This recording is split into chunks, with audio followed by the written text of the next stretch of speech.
बाप और बेटे और उसके नाम से आमीन। मसीह में आप सबकी सलामती हो। आज हम साल के दौरान 15वें हफ्ते के जुम्मे की तलावतों पर ध्यान व ज्ञान करते हैं। आज की पहली तलावत इशाया नबी और उसका 38वां बाप और आज की अंजील मुकद्दस मत्ती की अंजील और उसके 12वें बाप से ली गई है। हिजकिय्याह बादशाह बीमार होता है तो खुदा इशाया नबी को उसके पास भेजता है कि उसे कह दे कि तेरे वापस लौटने के दिन नज़दीक हैं और जो भी तूने वसीयत लिखनी है, जो भी तूने ज़रूरी फैसले करने हैं, वो तू कर ले, क्योंकि तू ना जिएगा बल्कि तू मरने वाला है। हिजकिय्याह बादशाह खुदा के सामने दुआ करता है और रोता है। खुदावंद इशाया से हम कलाम होकर कहता है, मैंने इसकी दुआ सुनी और इसके आंसू देखे। इससे हम ये देख सकते हैं कि जो सच्चे दिल से, रास्ती और पूरे ईमान से खुदा से जो कुछ भी मांगते हैं, खुदा मुहैया करता है।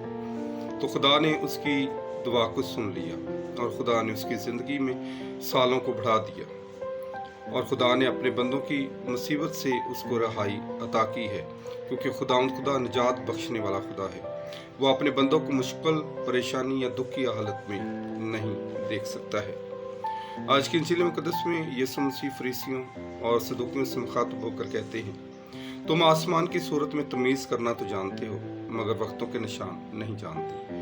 मसलन तुम आसमान को देखकर ये तो बता सकते हो कि शाम को मतला साफ रहेगा और सुबह को आंधी आएगी, पर तुम वक्त का अंदाज़ा नहीं कर सकते। और शागिर्दों से कहते हैं, फरीसियों और सदूकियों के खमीर से खबरदार रहो। मेरे अज़ीज़ों, आज खुदावंद यीशु मसीह हमें और अपने शागिर्दों को ये समझाना चाहते हैं कि जिस तरह से रियाकारी के काम वो करते हैं, वो काम जो वो दिखावे के करते हैं, वो जो लोगों पर शरीयत का बोझ डालते हैं लेकिन अपनी उंगली भी हिलाना नहीं चाहते हैं, इसलिए हम उनकी मानद ना बने, बल्कि हम खुदावंद यीशु मसीह के नक्शे कदम पर चलें और अपनी ज़िंदगी को बसर करें, ताकि हमेशा की ज़िंदगी के वारिस बन सकें। आज का दिन मेरे लिए, आपके लिए बाइस बरकत ठहरे।